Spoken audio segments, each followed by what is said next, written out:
Hi, good afternoon, good morning, bienvenidos. My name is Gabriel Berrientos and welcome to today's Concordia Live, held in partnership with Concordia media partner, República.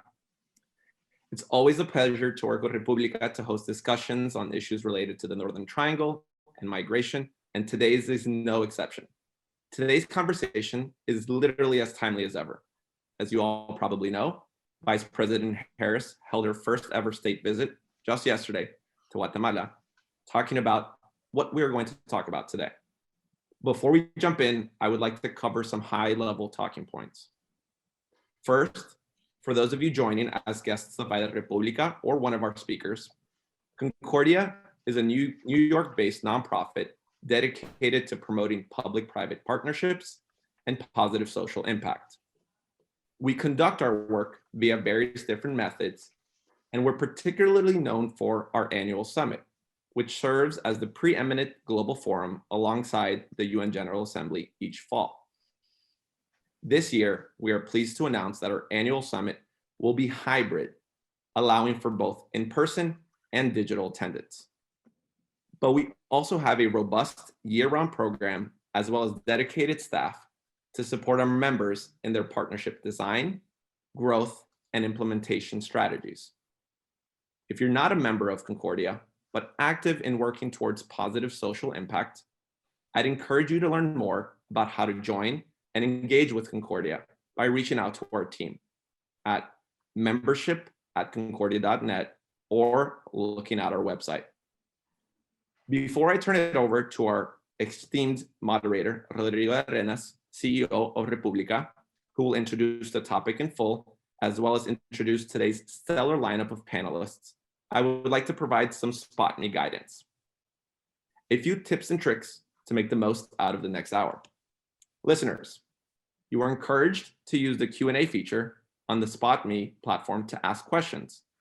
Towards the end of the session, our moderator, Rodrigo, will ask the panelists these questions, so please send them in advance. For non-questions, connecting is central to all that Concordia does, even in a digital era. So I encourage you to use the newsfeed or chat feature on the Spot Me platform to introduce yourself, as well as share any relevant work you're doing related to today's topic. This will be monitored by Concordia team members. From time to time, Concordia will also be dropping in relevant links related to the remarks made by our experts, so keep an eye out for them. This webinar will be recorded and available on our website, along with a summary of today's conversation. Now, lastly, I want to say a personal thing to set the tone to today's conversation. Today's conversation is about opportunity, migration, and ways to develop humanitarian pathways. My father was born and raised in Guatemala, and in 1970, with only $300 to his name, he immigrated to the United States, just like countless others before him, and just like countless others after him, in search of a better future. Today, I have the privilege of introducing this conversation, but it is not lost on me how truly full circle this all is. So please, as you go about listening to today's conversation, please remember what is at the heart of all of this: the promise of a better future, a promise manifested before you. And with that, Rodrigo, over to you. Wow, Gabriel, you just moved me. Thank you very much. And what can I say after that? It's an honor for me. Thank you very much, Concordia, for helping us with this team. Yes, definitely people like Gabriel, parents, migrate every year, every day to the United States, mostly to search for the land of the opportunity. The United States have been maybe the best country in the world to create opportunity for all. And that's maybe one of the biggest lacks that we have in Guatemala, El Salvador, and Honduras. But definitely that's something that we have to learn about. To speak about that, we have today three exemplary and extraordinary panelists. First, we have Louise Bentsen. She is the Chief of Staff of Representative Vicente Gonzalez of Texas. I understand the McAllen district. So they are very, very close to the border. So they know what's really happening in the border crisis. We have also Anupama Rajaraman. Anu is the director of USAID here in Guatemala. So she also has a very well and extremely well informed of what's happening in Guatemala. She's in charge of all the programs that USAID helps and promotes and give grants here in Guatemala. And we have José Miguel Torrebiarte, who is the president of Calzado Cobán, the vice president of Grupo Progreso, and director of Fundesa, a business leader that has been involved and has been trying to help Guatemala since maybe 20 years ago. And lastly, very well involved and very highly involved in what we say maybe the best plan to create the opportunities. Guatemala is a 16 million people country with about 3 million of our Guatemalans living in the United States. And most of them, I would say maybe 50-50, that's a tough number to make the approximation. They migrate because either the drug trafficking in these areas where the government, the state has not been able to reach, and drug traffickers really make really make it difficult to live at. And then the other one, which is, I would say, even more important, which is the lack of opportunity. The biggest problem that the lowest part of the pyramid in Guatemala have, socially speaking, is the lack of opportunity. What we have left, what the leaders, Guatemalan leaders, have not been able to create in Guatemala for the last 20, 30 years is what the US did about 100 years. And that's to create opportunities, to create the correct and the adequate, I would say, conditions for people and for business to install and create the opportunities that we need. So today, the first part of the panel is very easy. It's for me to say what has happened. Well, what has happened, as you know, about 3.5 million people, Guatemalans, live in the US right now. About 50,000 a year migrate from Guatemala to the United States, risking their lives, risking their families, risking whatever they have here in Guatemala, looking for opportunity and looking for a better life in the United States. These are very good people, very hardworking people that live because they don't see here a future. They don't have hope in Guatemala. But on the other side, the United States have done, I would say, very respectable initiatives trying to create and to stop that from happening. We have received around $2 billion in US taxpayers' money in the last, I would say, 8 years. I understand half of it, we don't have the clear numbers about it, but I understand around half of it goes to what we call the battle for drug dealers, or the battle to drugs, and the other half has been trying to be focused on humanitarian or prosperous, or to generate the conditions for people to not to migrate. Of course, we haven't been very successful about it. So we today, what José Miguel is going to show us is it's a plan that I don't know, we don't know if it's the best plan or not, but it's a plan that exists right now, that has been working in the last year to really try to connect all the sectors here in Guatemala around the plan. Definitely, we want to share with US authorities because we need everybody to be, we don't say on the same, on the best plan, as Jose Miguel is going to tell you, of course that the plan can be improved, it can be enriched, but it's a plan, and we have something to work about. And it's a plan that the business sector here with other people and leaders in the public sector too, Jose Miguel is going to give you that detail, believe that can work, can create the opportunities that Guatemalans need to stay here, to find the opportunities and the hope. And I'm going to repeat the opportunities word about 1,000 times today, because that's what we need to create. So the problem is very easy to tell it. The solution is not that easy. Jose Miguel, please go ahead. And after Jose Miguel finishes presenting the plan, the idea, Anu and Luis, with your experience and your position and your know-how, it's to discuss around it. And if you have any other things to enrich it, please be welcome. So thank you very much. Welcome, Jose Miguel, Anu, Luis. Jose Miguel, you have the stage. Thank you, Rodrigo. Thank you for having me here. Good morning, Luis. Good morning, Anu. Great to share the screen with you. Hopefully, I'll be able to explain in a very simple way what we call today in Guatemala. Sorry. Guatemala moving forward.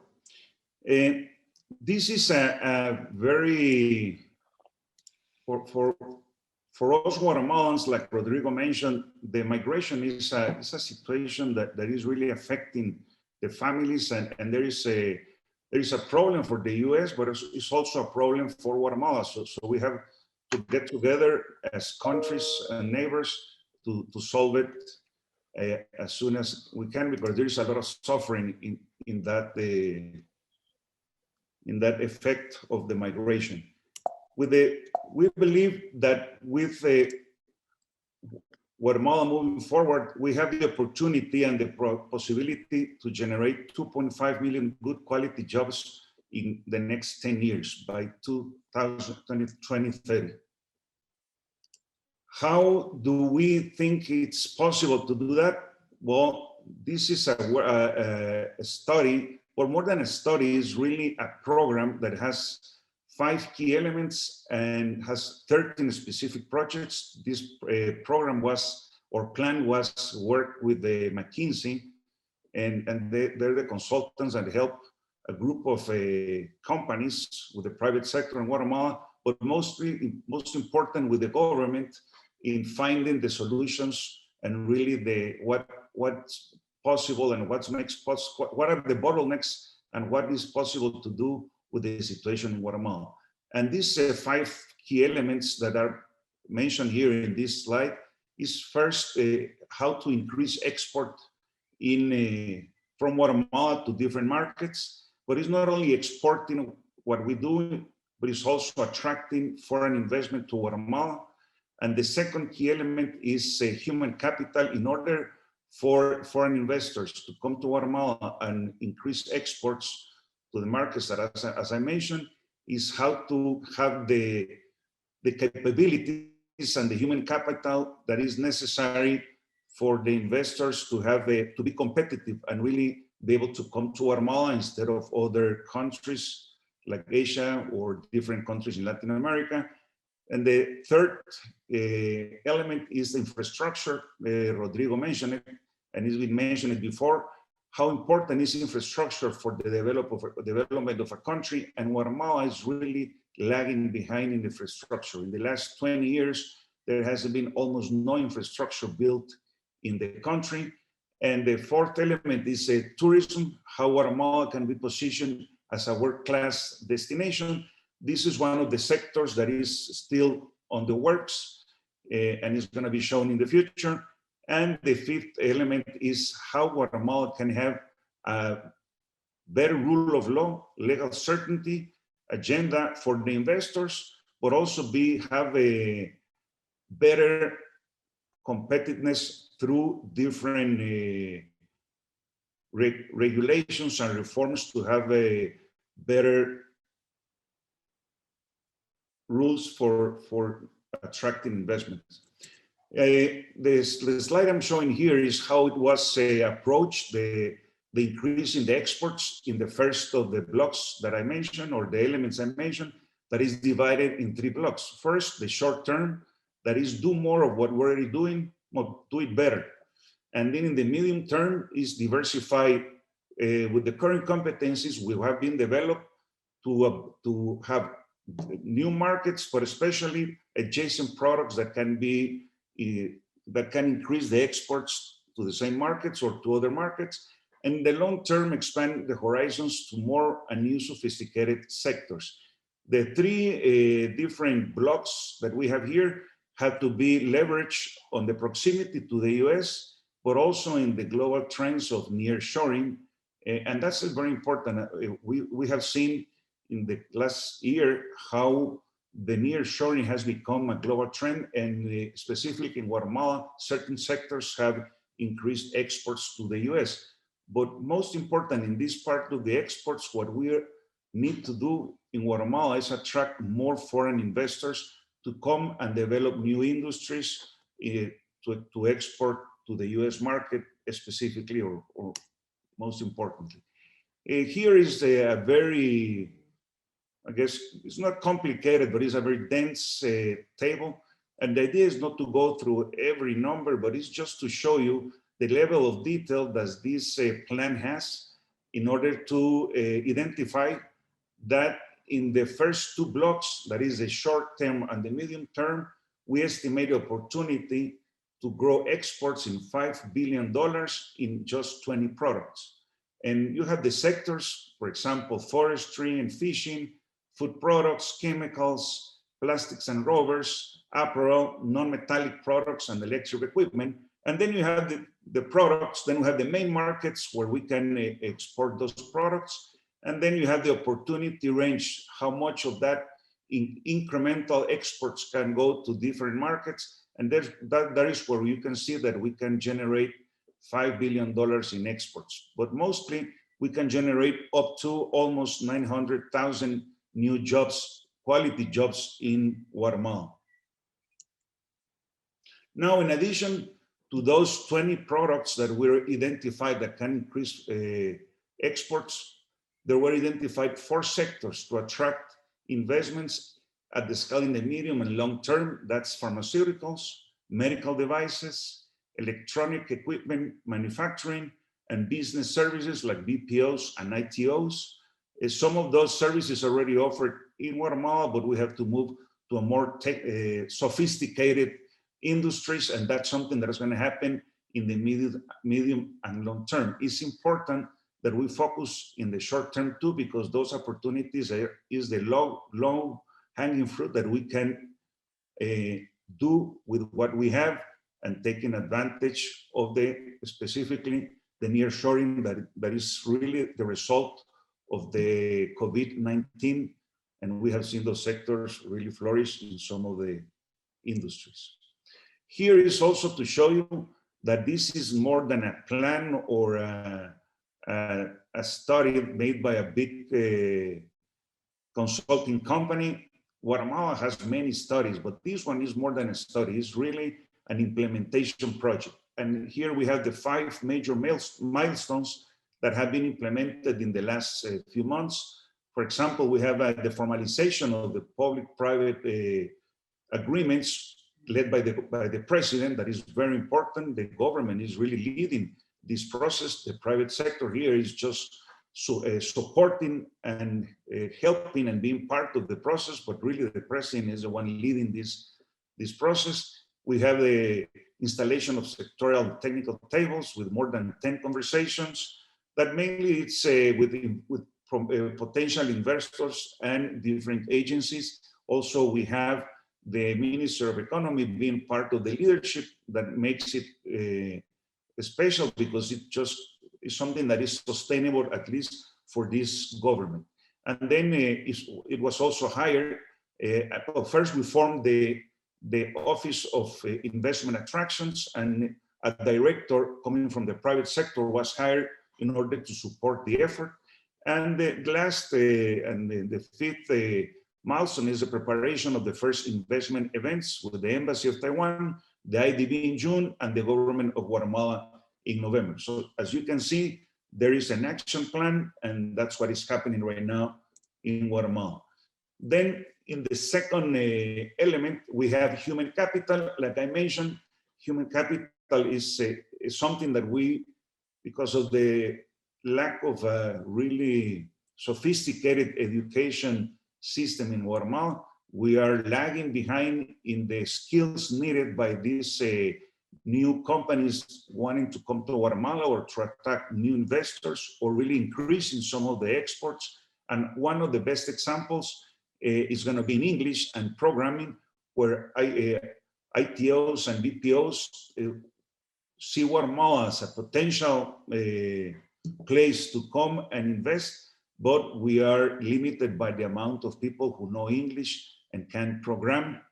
Here is a very quick look at what are the aspirations and the three big bets in the short term that we also have to work on strengthening the educational and structural way, because we can solve the short-term problems, but we have an educational system that has to be reformed in many ways and structurally supported. And in the idea is that we can generate 110, we can generate as many people, we can generate as many jobs as people are educated or are going through these English programs or programming programs. So the idea is to more or less graduate 22,000 people every year for the next 5 years to come up to the number of 110,000 people in the next 5 years. And then the third one is infrastructure. I'm going to be I'm going to go very quick through this one, but in the next slides, I'm going to show why infrastructure has a big potential in Guatemala, not only to generate a lot of investment, but a lot of jobs and a lot of competitivity too for the future. Here is just how we approach the problem of infrastructure. Infrastructure is a big problem. We can talk about infrastructure, highways, ports, airports, water, infrastructure. Because of the complexity, we decided just to go with ports. And with the highways, we divided in two horizons. First, the quick wins. What we can do with the Guatemala of today. If we try to change the whole regulation of the country, it's going to take us forever. So we decided that we needed to have projects that can be implemented in the next 3 to 5 years. And doing the study of the projects that can be done, we found out that we have 41 projects that will be an investment of $5.4 billion in the next 3 to 4 years. And that will generate about 900,000 new jobs. But we understand that without we can have quick wins, but doesn't replace the need to really have an ambitious reform agenda. That's the horizon 2, and doesn't mean that one goes after the other. It's just the way that we approach it, so we can have priorities and start working on both, but do not forget that we have to challenge for the short term. And with this ambitious agenda of reforming the way that the highways or infrastructure is built in Guatemala, we believe that we aspire to generate $25 billion. That's a lot. $25 billion in the next 10 to 15 years with a potential employment of 4 million jobs. This is a very ambitious agenda, but I think it's a necessary condition to really make the transformation in the country in order to attract more investments, in order to have better human capital. This is needed. This is just the way we divided the country. You can see that we have projects from frontier to frontier. That's from Mexico to El Salvador, then from Puerto Barrios to Escuintla, from port to port, and then also projects in the municipality that for the mobility of the municipality. That's where we come up with the numbers for $4.5 billion in the first stage or first horizon. This is not just a number that we invented. We have studies and we have really worked together with the people from the government. And this is the government putting the projects that need to be done in the future in order to Guatemala become more competitive. If you see Guatemala, this is very simple. We are missing for the future a lot of connectivity in rural areas that will benefit, in one moment, Rodrigo said, the intermediate cities, and being able to invest and move investments to other parts of the country. But this should be just the beginning. This is the opportunity of a medium and long-term agenda. And like I mentioned before, we need to expand infrastructure development capabilities. We could be able to invest, we will need to invest $2.5 billion annually. That's 8 times more than we do now. Build at least 2,000 kilometers per year. That's 10 times what we do right now. And for sure, we have to, there are 10 actions that have to be done. This is a very aggressive agenda. This is also part of the infrastructure law that is already in the Congress, that is part of the reforms needed to make a better infrastructure in Guatemala. But I'm going to put as an example, very simple conditions, like just have a long term of infrastructure and the master plan, have the capabilities to structure projects. That's something that is not in the government right now. And this Guatemala moving forward is working towards giving a unit to support the government and working in a public-private partnership in really structuring projects. Then in the execution, well, there are many deficiencies here, but it's going to be too long if I just read them all to you. One important part of this is the financing, because it's a lot of money and probably the country won't have all the financing necessary, but we can work with the multilaterals, we can work with IDB, we can work, also we can work with the USAID. We have worked with the CEO that's creating economic opportunities to structure some of the projects, and that's part of the plan. How can we work together in making this possible and being able to structuring and financing the infrastructure projects that we have for the future. And finally, we have the fifth element that I mentioned is how to make have a more competitive regulation in Guatemala. There are very specific improvements that can be made. We have a law that permits partial working hours. Right now in Guatemala, it's not possible to work half-time, has to be full-time. So that opens opportunity to young people, mothers, or people with different limitations that could work just partially. And then there is very important, that is the modernization of the judiciary system to make it a global reference. It's important that Guatemala, we recognize that we have a weak judiciary system, and it's important to really strengthen that system in order to have the rule of law and the legal certainty for the investors and all Guatemalans to avoid migration. Here is just another more specific explanation, but I already told you more or less what's on that one. Probably I forgot to mention that making one of the big plans, and I really like that, is to make Guatemala an 100% digital state. That's something that it's makes everything, I don't know how it's going to be hard, but then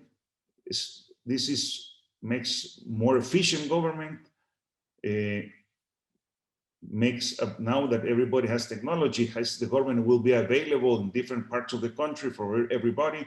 Also eliminates the discretionality of people and reduction of corruption. And this is in a very quick presentation, more or less the different parts of of Guatemala moving forward. Here, probably what you already told you is the human capital. We need to have $40 million US dollar to promote the training for 110 people in English and programming. The infrastructure, if we adopt Horizon 1, it's the 41 projects that will generate $5.4 billion in structuring and financing that we need to get the money for being able to structure those projects. The legal certainty, that's boosting Guatemala Digital Agency and packaging reforms and provide resources for the modernization of the judicial system. And most important in this third point is really to get a grand national agreement for transparency. That's something that we are missing. That's something that we have to get together, the civil society and all the sectors together to really have that national agreement for transparency. And fourth is really, that's a compromise that we have, is to dedicate a team to track and drive the cross implementation that goes to the private sector, to the government, but also we have worked very well with the international community, and I think that makes a difference. Like Rodrigo was saying, this is a plan. This is not a perfect plan. It can be, there's a lot of feedback that can come from this plan. It's not the only plan, but I think it's something that can help us align each other to have the end result, having a more prosperous Guatemala, avoiding people to go to other places to find opportunities, and that Guatemala can become also the land of opportunities. We're building a unique plan in the region, a concrete route with ambitious goals, key projects, and a clear idea of the significant investments we will have to make as a country to make it happen. Thank you very much for your attention, and now I leave it to my colleagues right now, if they have any questions or any comments about it. Thank you. Thank you very much, José Miguel. Well, Ano, Luis, as I told you, I think there's a plan. We can discuss how to improve it. We can discuss what's it lacking.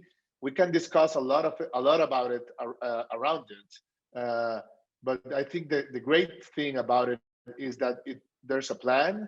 One thing that I failed to mention in my introduction is that this is not a plan that started to be built a year ago. This is a plan that has been built, I would say, for the last 10 years. All these infrastructure diagnoses and plans that you saw is not something from a year to now. It's something that has been working in the last 10 years. That bill, the infrastructure bill that José Miguel told you, has been in Congress right now for about 3 years, if I'm not wrong.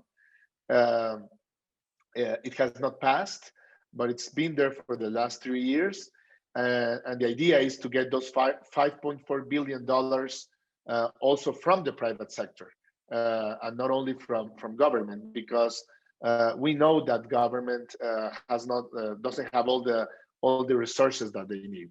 So Ano, Luis, whoever wants to begin and react, what do you think? How do you see it? Ano? Sure. No, thank you very much. I mean, first, thank you very much for the invitation to this conversation today. As you mentioned at the outset, Rodrigo, is very timely. The Vice President Harris was just here, wheels up yesterday. I think she's in Mexico now. And of course, one of the many topics discussed was migration. And this is very much, sort of one of our top policy priorities here in Guatemala and the broader region at the moment. So very thankful to have this opportunity to be with all of you today. And José Miguel, always wonderful to be on the screen with you, or better in an in-person meeting. Hearing about your plans. We're all very excited about the Guatemala Moving Ahead initiative, and it seems to have a lot of momentum and support. And we've had, for USAID and the broader U.S. Embassy here, we've had many conversations on this plan, to think through how we can potentially support it, since we think there's We have a lot of optimism around it. And I think I particularly appreciate that it's very concrete, right? There's specific steps, specific reforms, very detailed, thoughtful approach to achieving, many of our shared objectives. And Louise, I'm from Galveston, Texas, so just seeing that flag in the back warms my heart. I'm always glad to share the me with fellow Texans here. So thank you. First, great to hear sort of the presentation of the plan. I think it, really aligns with sort of our efforts here as the U.S. government in terms of what we're trying to achieve. And it comes back to what you were saying initially, Rodrigo. It's all about opportunities, right? And creating opportunities in an equitable, broad-based way so that Guatemalans feel that they can prosper and thrive at home in their country without needing to resort to irregular migration. Whenever we talk about, I join conversations about migration, I'd like to share kind of a few stats that sort of speak to why we're seeing the high levels that we're seeing of irregular migration from Guatemala. And the first stat I'd like to share is that, in parts of, the Western Highlands, which is a region of Guatemala where we do see sort of, among the highest levels of out-migration, as many as 80% of the population are living in poverty. The pandemic, the back-to-back hurricanes, Eta and Iota, certainly didn't help the situation. Food insecurity doubled in 2020 and tripled in some areas. I think the current statistic is that, 15% of the entire population does not have enough food to eat. They're hungry. Guatemala, related to that, sort of the hunger and food insecurity, and Guatemala has, one of the highest levels of chronic malnutrition in the world. So 1 of every 2 Guatemalan children under the age of 5 is malnourished. And of course, that number is higher when you think about sort of the Western Highlands region, which kind of, suffers from many of the issues that, José and Miguel and the private sectors and the mayor of Guatemala's plan is trying to solve, which is lack of basic services, lack of infrastructure, educational attainment. He talked about human capital. Guatemala is one of the youngest countries in the hemisphere. 61% of Guatemala's population are under the age of 30. But if you consider sort of the profile of sort of that youth population, on average, Guatemalans only have 6 years of educational attainment. So they're not prepared for the job market. And this is what José Miguel was talking about and why we're so pleased to see this emphasis on not just jobs, but also sort of strengthening human capital writ large. And speaking of jobs, this is, sort of the final statistic I'd like to share because it's a powerful one. Every year, and this is a pre-pandemic statistic, so the statistic might have changed a little bit, but every year, 150,000 Guatemalans enter the workforce and they compete for only 35,000 jobs. And so when I hear, the statistic about, aspiring to create 2.5 million jobs by 2030, that's wonderful because that's exactly what is needed. It's one, building that human capital base so that these youth are prepared and have the skills they need, they're job ready, and then actually creating those jobs so that these youth can actually make a living, earn a living wage here in Guatemala. So, for USAID's part, we're part of a broader US government strategy here that is sort of addressing migration from various angles, right? So, there's the root causes, and that's very much, a lot of what our work is here, is sort of strengthening or rather addressing those issues that are sort of driving Guatemalans to migrate in the first place. Sort of taking a short-term and a longer-term perspective. In the short term, our government recently announced sort of a surge of humanitarian assistance to address the food insecurity that I mentioned, to help those populations that continue to sort of recover from the impacts of the 2 storms. And then, of course, the longer-term issues, helping to strengthen institutions so that, government institutions, so that they are able to provide those basic services, in a broad-based, equitable way across the country: health, education, justice, and so forth. as well as partnership, right? So I want to flag sort of that our model here, our USAID's model here has evolved over time. You know, we know that as donors, as international cooperation entities here, there's only so much that we can do on our own. There's very little that we can do on our own. Everything has to be done in partnership with the government, with communities, with the private sector. And so we are constantly on the lookout for strategic alliances. And there's, a few good examples I just wanted to mention. The Vice President just announced yesterday sort of a new entrepreneurship and innovation initiative. And this is a partnership between USAID and US and Guatemalan private sector companies to invest in promising small and medium-sized businesses that have developed and are now scaling innovative solutions to development challenges. It could be, a telemedicine, it could be, financial inclusion and fintech, could be vocational skills training. There are a number of great businesses out there that are just doing some pretty remarkable things. And we see a role here in helping them grow and more importantly, sort of attracting that investment capital, equity, and debt so that they have sort of the resources they need to scale to a broader population. Another sort of example I like to highlight, because I'm very proud of this one, is it's another alliance. It's a strategic alliance between the US government, the government of Guatemala, the private sector, to provide sort of a range of skills and services to youth, including returned migrants in Neba Quiche, which is in the Western Highlands. It's one of the departments with the highest levels of out-migration. And what I like about this alliance is that each one of these partners is bringing something different to the table, right? So we've got the Embassy of Taiwan is also part of this partnership, but we've got the government of Guatemala that's providing sort of their vocational skills curriculum and platforms. We have programs that are focused on providing youth with life skills, more skills development.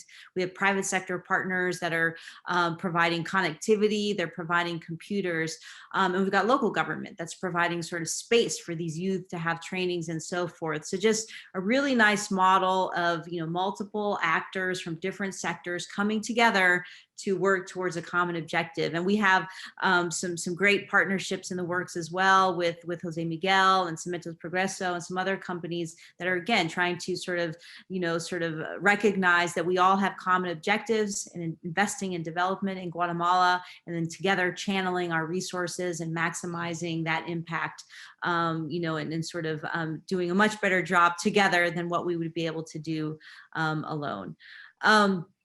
The last thing I want to mention, so I'm not sort of monopolizing the space here, is also connected to something that José Miguel was saying, and that is, how do we really sort of, capitalize upon the immense potential that exists here in Guatemala to accelerate economic growth?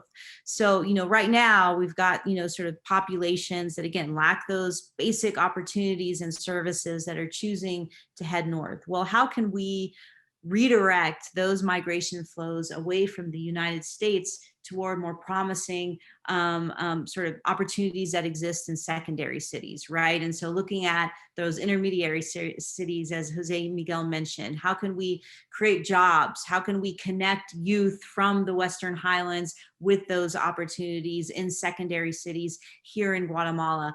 And so that's sort of a big focus of our efforts. José Miguel, sort of one of our flagship economic growth activities, which is called the Creating Economic Opportunities Project. And that's one of their focuses. And the last sort of area I'll mention, which is again sort of a priority of the Biden-Harris administration, is strengthening legal pathways, right? So if we look at Mexico's experience and how they managed to bring irregular migration levels down over time, it was, there's no silver bullet. That's, one thing we've certainly learned from experience. There's no kind of, quick fix to irregular migration. But there are sort of concerted efforts that you can put in place that can bring those numbers down over time. And in Mexico, what we saw was two things. And one was economic growth, right? And so it's NAFTA, we've got CAFTA, we've got other sort of efforts that we're, looking to sort of bring that private investment, increase foreign direct investment in Guatemala, and creating jobs here in country. And at the same time, sort of strengthening, expanding those lawful pathways as we did in Mexico. And that's, again, an effort of a priority of the Biden administration. They announced, recently a 6,000 cap on, or new allocation, I should say, for the 3 countries of the Northern Triangle. And so we're working very, actively and closely with the Ministry of Labor to essentially make those connections between Guatemalan workers and U.S. companies that have labor needs. I was, part of had a conversation actually recently with President Jean Maté, the Minister of Labor, and the president of a company called Trident Seafoods that does seafood packing in Alaska. And, we worked with the government of Guatemala to bring 24 Guatemalans to work at Trident in Alaska. And they were so thrilled and happy with these workers, and we're like, these are exactly the kind of workers that we need. They have all the skills that we need, that the vice president decided to come to Guatemala to negotiate, bringing hundreds more Guatemalan workers to work with his company and fill that labor need. And so again, just a win-win all around, right? For U.S. companies, U.S., for these Guatemalan workers. And so we're looking to do more of that and really scale up sort of the legal pathways efforts. So I'll stop there. That was a lot of talking, and but happy to answer any questions or provide any other nuances that might be useful. Over. Thank you very much, Anu. Well, it's very comforting to listen that we are hopefully all working for the same objective. And well, Louise, you have a tough job here because you're representing the congressman from the Foreign Committee from Texas, from McAllen, which is a border county, who I understand also loves Guatemala very much. And at the end, well, he's going to have in the Foreign Committee a lot of decisions to make in the following years around how to approve budgets and approve how the money is spending. What's your point of view of what you're seeing, the plan, what USA, what Anu just told us? How do you guys see what's happening, and are we in the correct path to fix this problem? No, I think absolutely. I would just echo a lot of what Anu just said, and I think the congressmen in our team are just very pleased to see, short of like y'all have said, the sort of short, medium, and long-term approach to this, as well as the announcement basically every few weeks that we're starting to see, and the attention that's being given by the Biden-Harris administration, and kind of look at, okay, let's take a little bit more of a granular approach, and like, okay, we're going to address corruption, or we're going to create opportunity. What does that actually look like? Creating these strategic partnerships. I think one of the biggest things that the congressman has been focused on, and he had the privilege of attending a meeting with the vice president a few weeks ago, and members of the Congressional Hispanic Caucus. And one of the things he brought up was the importance of having the private sector at the table as well.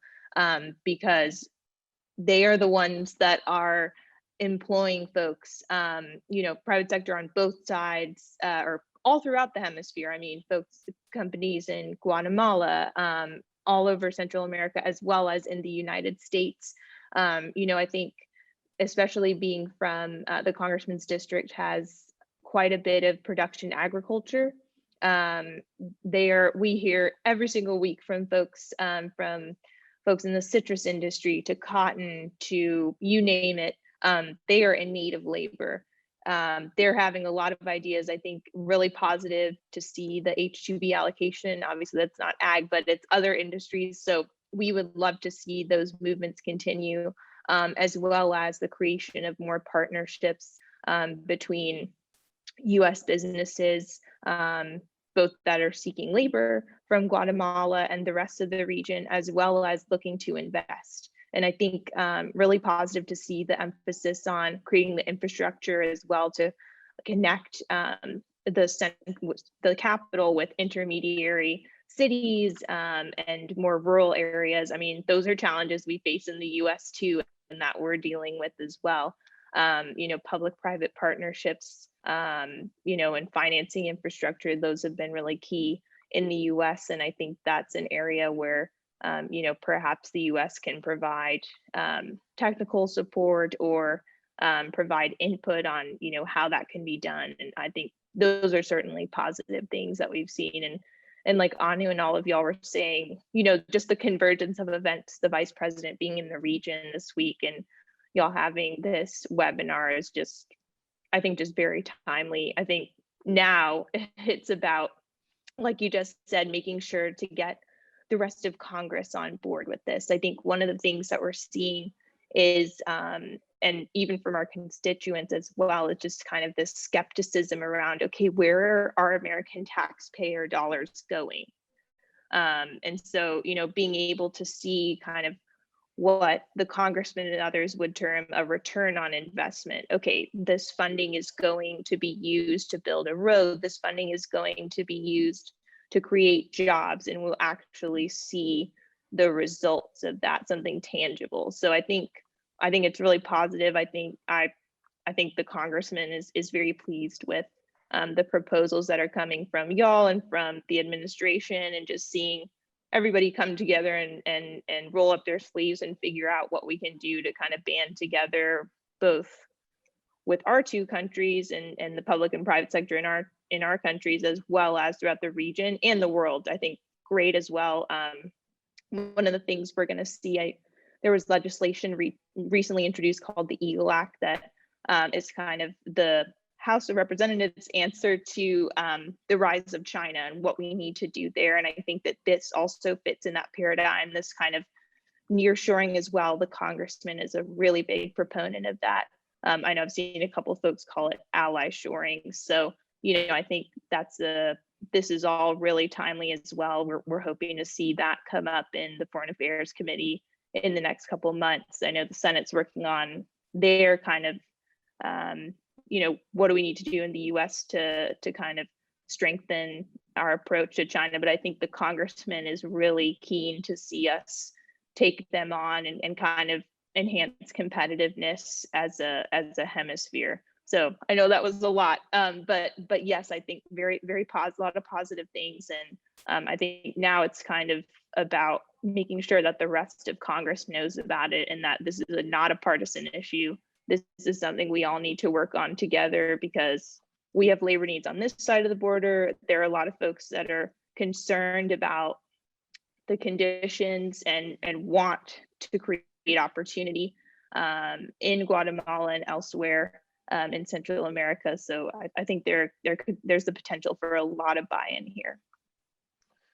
Thank you, Louise. And I think you touch a very important issue there. Well, I know also, but it's the U.S. has been, U.S. government, Biden administration, has been talking about a lot of money, $4 billion, which of course is a lot of money, of U.S. taxpayers' money. So my question here for you, José Miguel, would be, okay, which would you, and considering the title of the webinar, do's and don'ts and do's of to stop illegal immigration, or to create the opportunities that we need for that, how would you say would be the best way to invest that money? Would you think it's still through the NGOs and the RTIs and the Chemonics and all those companies? Or do you think, which is the way that has been done in the last 5-10 years, or do you think there's a better way to invest the US taxpayers' money so Mr. Gonzalez gets reelected and Mr. Biden and Mrs. Harris get reelected? Do you think there's a better way to invest that money? And if yes, which would be the way that you think that it should be invested? Well, that's a very tricky question. I'll say that I want to see the future. I don't want to see the past. And I think it's not better or worse. I think the situation is very specific. And according to the situation, we have to make sure that because it's the US, the taxpayers' money from the US, but it's also, we have Guatemalans have to put skin on the game. This doesn't have to be the US, or I think, well, Guatemala doesn't have that kind of money to bring to the region. But I think with we have to be efficient, and the efficiency goes to a plan. If the plan goes in what we have been talking right now, I think this is going to be a better way of using the money. And for me, you saw my presentation, I think infrastructure is really what is going to move the country, is going to connect the dots between intermediate cities, is going to get people, people that are very isolated. It's very expensive to bring services, good services to people that are only 10 kilometers away in a community, but they are 10 kilometers, about 8 hours walking. So that the government doesn't have the resources or the capabilities to bring services to those communities. So I really believe that the development of intermediate cities, good intermediate cities, make planning the intermediate cities and connecting the intermediate cities with the main infrastructure in order for local entrepreneurship really be able to go to bigger markets. It doesn't have to be exports, have to be to the same Guatemalan markets. For example, we have this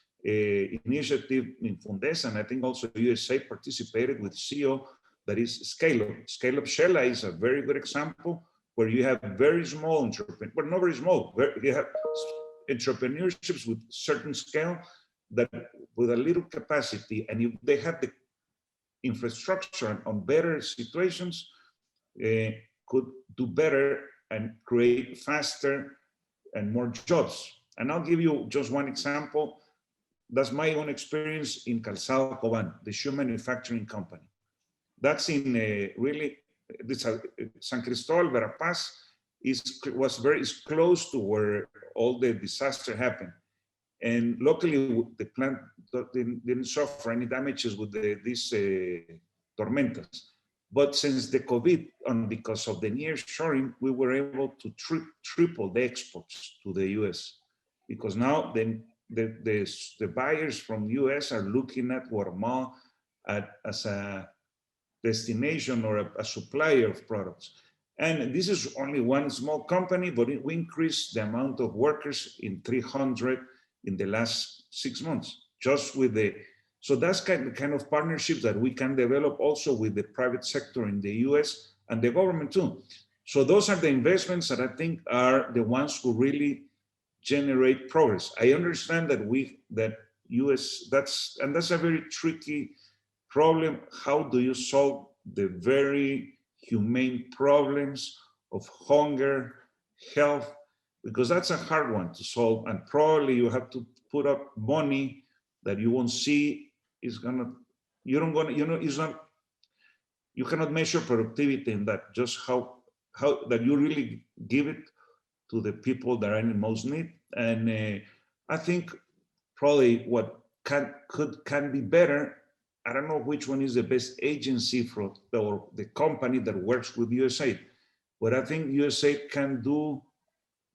can involve more the Guatemalans in solving the problem. And we're working with USAID now in making a partnership in order to really go and solve humanitarian problems. And probably sometimes we are not aware of how serious the problems are. That's a fault of Guatemalans. But together, if we work private sector with USA, I'm sure we can do not better, just make it more efficient, the use of the taxpayers' money from the US. Thank you, Jose. And Anu, this brings me up two questions or two issues that I see that when I listen to you guys, I hear three things like in all of you. First, infrastructure, intermediate cities. As Jose Miguel told you, this is a fact that is a horrible fact. The speed average for a car to move in Guatemala or for a truck is 16 kilometers per hour. That's 10 miles per hour. Just for the Americans that are listening to us right now, imagine going in your freeways at 10 miles per hour average.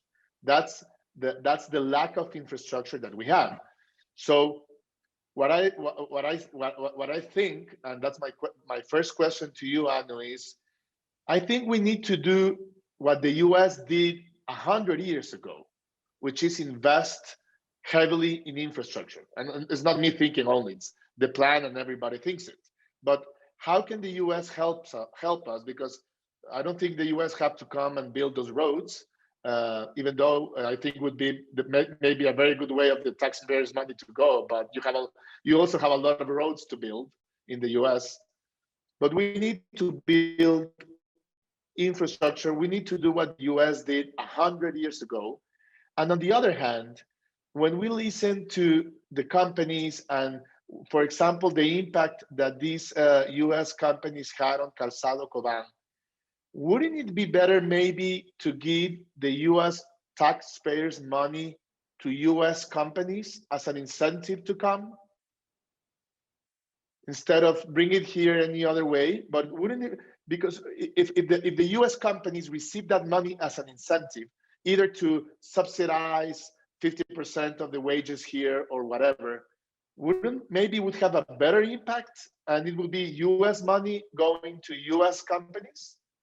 So my two questions are, should we do, and how could the US help us to do what you did 100 years ago? And my other question would be, shouldn't that money stay in US hands, in US companies or business hands? That's my question for you, Annie, and I would also love Louise to react on that. What do you think? Great. No, thank you. Great questions. First on, infrastructure investments. And yeah, this was an area that, my agency, USAID, was more heavily involved with, decades ago, really. There are other agencies, newer agencies now that sort of are more involved in some of these larger investments. And one of these agencies, and it's a relatively new agency, is the U.S. Development Finance Corporation. And we work closely with them because they don't have a presence on the ground. We do. And so we have actually worked very closely through the same CEO project that Jose Miguel mentioned to work with the private sector, work with the government of Guatemala to basically tee up sort of a list of bankable projects for the DFC. And, they're a new organization. We're still staffing up. And so, but this is a conversation that we're continuing with them. And actually, Vice President made some announcements just yesterday about a few new DFC deals. And so, absolutely, I think there's a role for the government, but I don't necessarily think that role is direct investment. Like our sort of the crux of our development model, or sort of what we've learned over the last decades really, is that good development, sustained development has to be market led, right? It has to be driven by the private sector. And so that is why all of our efforts now are actively seeking partnership with the private sector, and not purely corporate social responsibility partnerships, but really sort of that, where is the for-profit motivation for Guatemalan companies, for US companies to invest in these initiatives? And so those are the opportunities to seek. That's where you're going to get true economic growth over the long term. And it's all the things that Jose Miguel is talking about. So in terms of our, partnerships with US companies, that's what we're trying to do. We're trying to give them a for-profit incentive to invest in, sort of Guatemalan markets, right? And so one of the things, for example, the CEO project that I mentioned does is we do job fairs, right? Job fairs with, Guatemalan workers, and many of these workers we have trained in skills, again, to make them ready to take on these jobs. But job fairs between Guatemalan workers, Guatemalan companies, and Mexican companies, for example, and US companies, and sort of doing that sort of matchmaking, right? So got the supply of workers, here's the labor shortages or the labor needs. How can we make those connections so that the companies are benefiting, so that the workers are benefiting? So a lot of what we do is there. In terms of, paying US companies, I mean, we can talk about sort of what the best use of taxpayer dollars is. I'm not sure it's paying U.S. companies directly. They've got money, right? That's not the issue. I mean, this initiative that I mentioned, this Guatemalan Entrepreneurship and Innovation initiative, I think is a good example of how we're actually taking U.S. taxpayer dollars and leveraging it, through partnerships with the private sector to amplify our impact. So this initiative, U.S. government, the taxpayers putting in $7.5 million. We've already leveraged around 28 million of private sector funds. And so that's so many more businesses we're going to be able to reach, so many more people we're going to be able to reach with the services that these companies are offering. And for me, that's, sort of a great example of how U.S. government can partner with the private sector. It's not necessarily giving money directly to the private sector, but incentivizing those private sector entities to invest in specific development initiatives. So I'll stop there. I can give more examples of sort of how we're doing that, but absolutely want to give Louise a chance to respond as well. Or I don't know, you might have another question for her. No, I would definitely love to understand what would Congress, as a congressman, a representative point of view, because of course it's a different point of view. How would you see that? How would you see, for example, the U.S. Development Finance Corp, the DFC, coming to Guatemala and investing or promoting that type of investment? As I repeat, to do what you guys did 100 years ago, and on the other hand, incentives. I'm not saying giving away money, but sometimes incentive, as Anu said, profit is the more sustainable way of making an investment. So if you can translate that money to incentives, how do you think Congress would see it? And I have after what, two questions okay, from the public, and then we can start closing. Okay, great. Yes, I mean, I think I'm not quite sure about like direct transfer of money to a corporation or a company. I think certainly the DFC involvement, those announcements, that's great. I think the congressman wants to see more of that. I think as well that matchmaking between like the seafood company that Anu was talking about before. I think those are the types of things that the congressman and his colleagues would like to see. A little bit more of that. Just okay, what are the opportunities for U.S. companies in Guatemala? Because it's certainly within their interest to. We hear from companies that have a labor shortage. Okay, we have folks that want jobs. Let's put them together. We also have this situation at our border. What is the solution here? We need to create jobs. I think as well, going back to in the presentation, I'm talking about the legal certainty for companies. I think that as well is something that, and the regulatory reform, I think that's certainly something we hear about on this side of the border.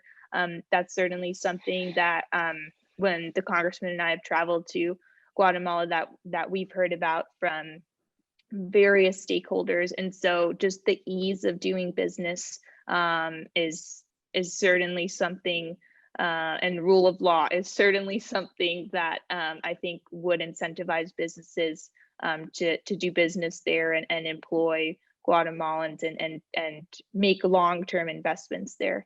I think as well, one of the things that the congressman has thought about in terms of incentives is thinking about a way that perhaps we can do this through, a tax credit or something for businesses that do invest in Central America. So those are the types of things that we're thinking about, and I think that certainly needs to be thought out a bit more. But I think there's a number of things that we can do to bring U.S. and other businesses and also incentivize Guatemalan businesses to make those investments that create the jobs and the opportunities, both in career and technical education and traditional education, to have the human capital needed. Great. We have two questions. Both of them are political. So Okay. One of them is direct for the Congressman Gonzalez, so for you, Luis. And the other one is political, local. So Anu, you're the closest thing to a politician locally with the fits in with your foot in Guatemala. So I'm gonna give this one is going to be for you. How can the government of Guatemala, the government of the US, and the private sector work together so that initiatives such as the infrastructure bill, road bill, can pass in Congress? Tough question. Sorry for that. That's for you, Anu. And then I have another one for you, Luis. Yeah, no, the question is an important one, and it's key because nothing, we're limited in the reforms and the progress and the investment we can attract without having those key legislation in place, right? And so there's various forms of legislation. I'm sure Jose Miguel can speak to these in greater detail as well, but there's legislation related to roads and infrastructure, right? And I know this is where there are clear impediments right now to attracting private sector investment. Not having that road infrastructure law in place is one of them. There are competition laws, for example. The goal of these, sort of competition laws is to, reduce the power of monopolies and sort of attract, sort of broader investment, both local and foreign investment. I think Jose Miguel also mentioned legislation related to part-time employment. So there's kind of a whole sort of series of legislative reforms that are needed to really strengthen the business climate here and make it conducive for greater trade and investment. And I think, to the question of how we can all work together, I mean, ideally, if you're able to build that common agenda, right, between the government of Guatemala, between the private sector, Congress, of course, Guatemalan Congress, who at the end of the day will, is sort of the ones passing this legislation. That's what's needed, right? Sort of a pact, if you will, to support, a positive reform agenda that is pro-trade and pro-investment. I mean, where, the U.S. government can help, and this is, Jose Miguel kind of alluded to this. I mean, we have, sort of, experts in different areas. We can provide technical assistance to help sort of, inform, legislation, to inform policies.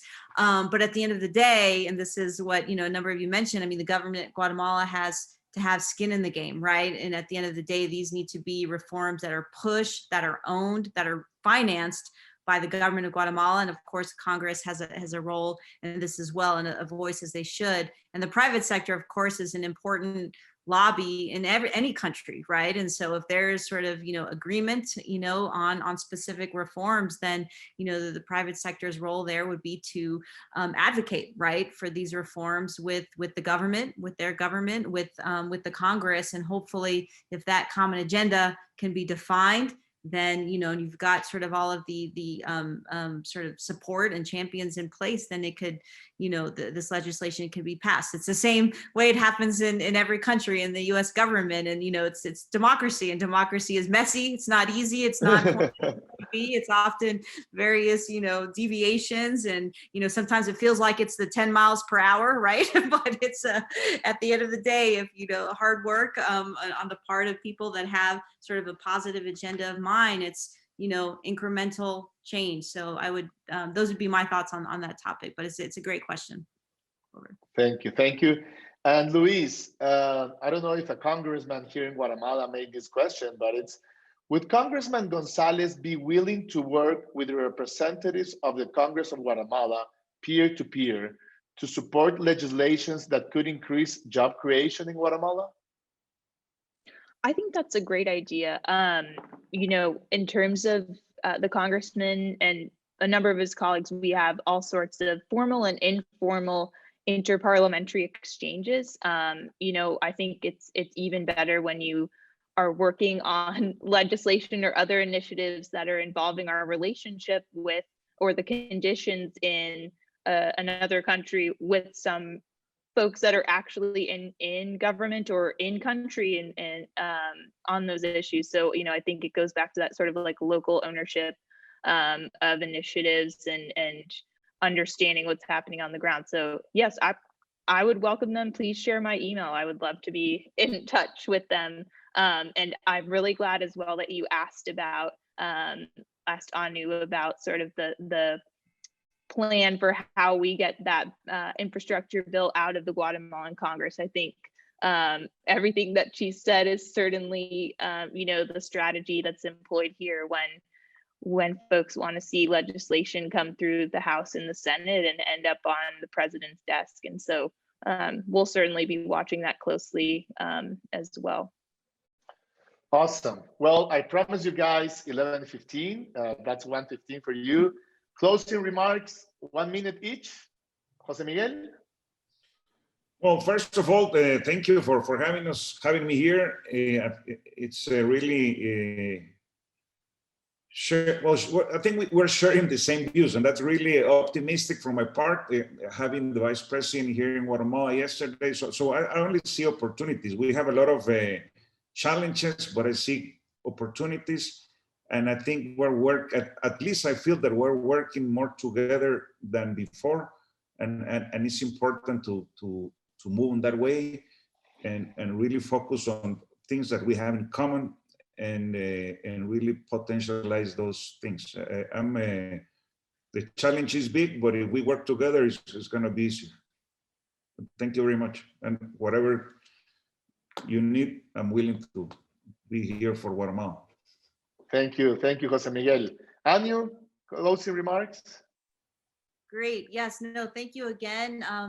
I guess my final parting thought might be just to always be sure that we're keeping the communities in mind, who at the end of the day are being served by all of this work and all of these efforts. And it's something we're trying to do a better job of, right? Which is just really deepening the way we consult with communities, because to this point of ownership, it's not just about, national level government and Congress and the international community.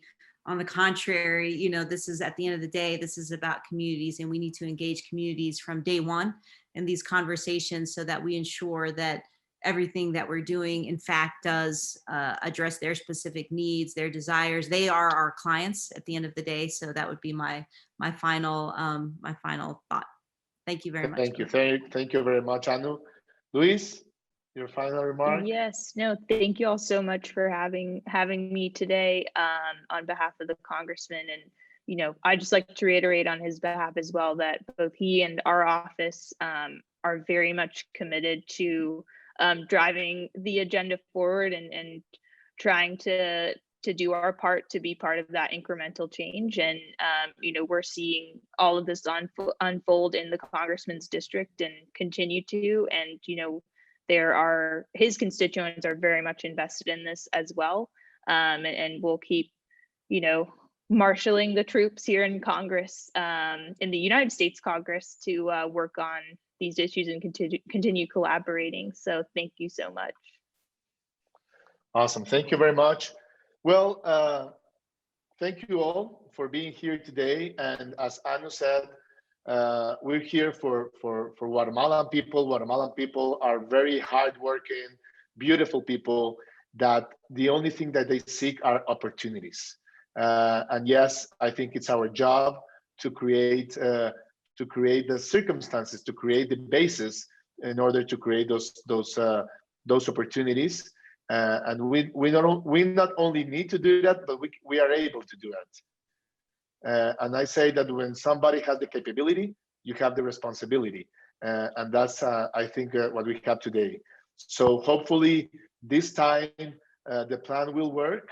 Hopefully this time we will definitely work all together towards the same goals, which is to create the opportunities that Guatemalan people need in order to stay home.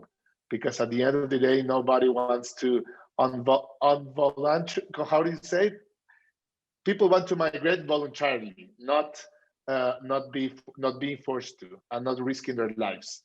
So thank you very much. And República is always on your service and at your service for these goals, to commit these goals. So thank you very much, José Miguel, Anu, and Luis. Have a great day. Thank you. Bye-bye. Thank you. Bye. Thank you.